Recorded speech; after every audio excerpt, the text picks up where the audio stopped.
flipping big wheels and jumping out of airplanes without parachutes. Yeah, and that just proves to you how hard it is that you can't just step in and make it into the main event. These are the 20 fastest riders in the world on the gate here in St. Louis. All right, starting grid, scrolling across the top of the screen. Chad Reed, James Stewart, here we go from St. Louis. Jason Lawrence with a great start, but it's going to be Josh Grant who gets the whole shot. Reed and Stewart buried deep in the pack, but Reed gets a better start than Stewart. Reed is up to 5th. Stewart is back at about 8th. And Josh Grant, the winner in Anaheim, has the early lead here in St. Louis. I don't have any idea how Chad Reed has came around the first lap in 3rd. He was absolutely buried around the first turn, way back in last. What a move for Chad Reed. Stewart is already up to 5th place. He comes charging through as quick as he can. Now he makes the move as he challenges for 4th over the Double Dragon's back, gets together in there and takes a position away. And now he's right with Reed. Reed is going after Grant, and Stewart tries to come after Lawrence. Lawrence is between Reed and Stewart at this stage. Oh, and Lawrence slows up to the inside and pretty much just hands the position to Stewart. And Stewart now is right behind Reed. So the 3 winners of the year so far, Jeff, are all running 1, 2, and 3. Grant won in Anaheim. Reed won twice. Stewart's won everything else. Well, would you expect anything different for here in St. Louis? I'm telling you. Reed bobbles coming up the big ramp. And he just gets going again, just in time to keep Stewart back behind him a little longer. There it is. That's where Stewart crashed in the heat race. One of his falls. He completes the Double Dragon's back, nailing that gap. This is one of the few times this season that Chad Reed has actually started in front of James Stewart. Yeah, but Reed has got to get around Grant and start to try to check out if he wants any chance of winning this thing. Look at Andrew Short sneaking up here, wants to make this a 4-rider battle. I'm telling you, Ralph, there's something special about the soil here in St. Louis that provides us with some great racing. Andrew Short on the Red Bull Factory Honda trying to catch up here. And look at Stewart going to the outside as they charge into the whoops, and still nobody can catch Josh Grant, Jeff. What a great job he is doing on that Joe Gibbs Racing Yamaha, the Toyota backed entry. Here comes Reed. Reed challenges him in the air, takes the lead away from Grant. He bobbles and holds up Stewart a little longer. Stewart to the inside. The Australian, the 2-time champion out front. Here comes Stewart to the inside. He's got 2nd place. So now the 2 title combatants run 1 and 2 with Reed, the points leader, just in front of Stewart.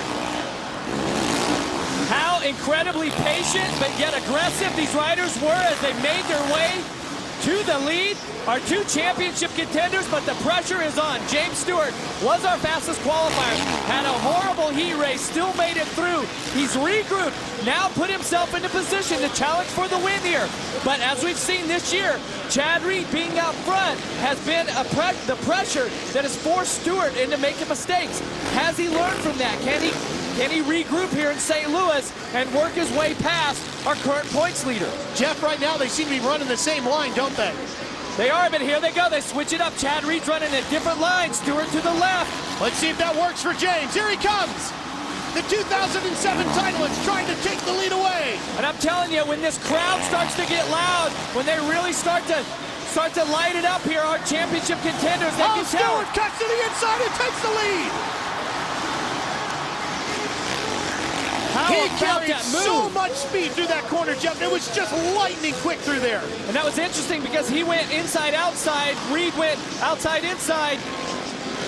Now, this could be devastating for Chad Reed here because he had the start that he needed. But Stewart, after that horrendous heat race, has really regrouped. He is focused, and he is fast. 15 laps to go. No mistakes now. Chad Reed, we've seen he can regroup when this situation, he puts the pressure back on, just like in Indianapolis. He sure did. He did it twice in Indianapolis and pressured James into a mistake. And now he's following lines that James Stewart is laying down. And look at Stewart snapping out of that corner. Reed not giving up easily here at all tonight. You don't become a 2-time titleist by giving up. Here it is. He shoots from the outside, a little burst of speed there. Takes the inside line. Let's take another look at it. Watch how he just rockets out of that outside and just, I mean, he was totally committed, Ralph. If Chad hadn't have pulled up there, those riders would have came together. Could have been devastating for both of our championship contenders. Stewart out front, but look at this. I mean, Reed is not giving up yet, Jeff. He's doing everything he can to hang in there and follow Stewart. Last lap around, James Stewart is 0.4 of a second faster than Chad Reed. Here's the battle for third. Josh Grant on the 33, just in front of Andrew Short, and Jason Lawrence on the 338, in fifth in his second ever Supercross appearance. Jason Lawrence, the wild child here, putting in a phenomenal ride here once again as he's closing up. Remember, he's ridden very few races this year. He's entered in the West Coast Lights Championship. Didn't even complete all, or didn't start all of those races. Rode Daytona. Now he's back here, so he's just really winging this. This is all natural talent here that Jason Lawrence is working off of. Jeff, I still think as we watch this battle for third continuing with these three riders, the traffic is going to come into play here as this main event wears on. We're not even to halfway yet. And when James and Chad and these guys start working their way through traffic, that could definitely impact the outcome here. There's no doubt about it. And I'm telling you, Stewart is going to catch some lappers here in about this next lap.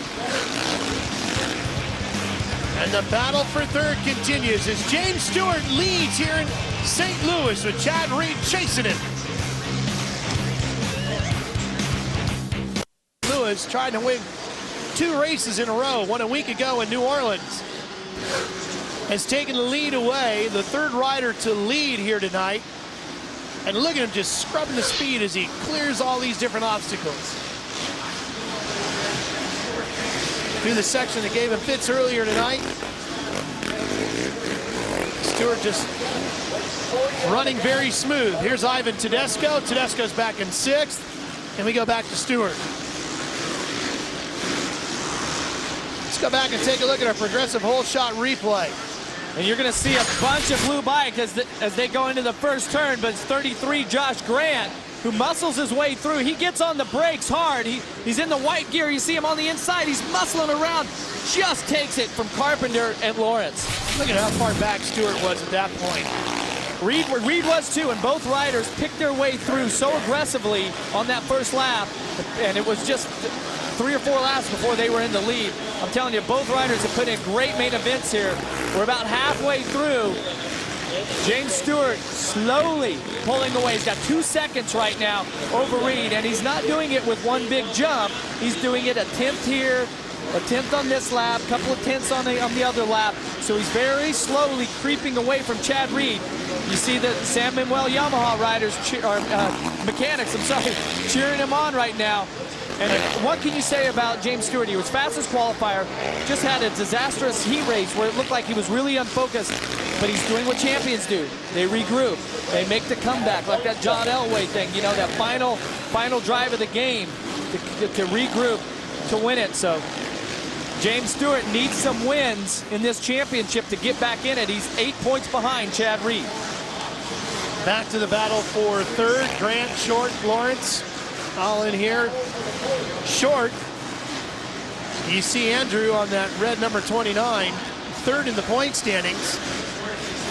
Having a very good, very quiet year for Honda as he tries to continue to hold Jason Lawrence behind him. Those two fighting over 4th place. Well, and that's one of the issues that, you know, with Andrew Short is he's so solid. He's a nice guy, you know, great personality. He's a fantastic Supercross racer. He works hard, but like you said, the word quiet. He's very quiet about what he does. He needs a win to propel himself and to build that confidence to where he makes a lot of noise instead of just being out there quiet. But Aaron, he has been the best of the Honda riders this year. He most definitely has, the most consistent, but one of his teammates, Ivan Tedesco, the number 9, he had mentioned to me that this week all of the Honda riders went to California. They did some testing. They put in brand new motors into the bikes, which they normally do, but this time it was a little bit different. The motor that they put in, they're looking for a lot more speed right out of the start gate, but unfortunately this weekend the start didn't pay off for any of the Honda riders. Now for the factory guys, Short is doing the best. He's in 4th, Tedesco's in 6th, and Millsap's got to come through the last chance qualifier, is in 8th, and Short really has his hands full with Jason Lawrence. And James Stewart is down! Stewart is down, and he's having trouble getting the bike going.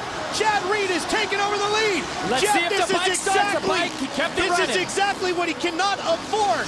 James Stewart is going to see a bunch of points slip away. He's got 6 laps, 5.5 laps to try to get as many positions back as he can and maybe retake the lead. Let's see what happened to him. This is just coming out of the whoops as he steps up here. See, he gets a little bit nice, pretty clean through there as he goes to step up on this. Oh, man. Wow. It looked like the bike lost the drive. He did get hit there.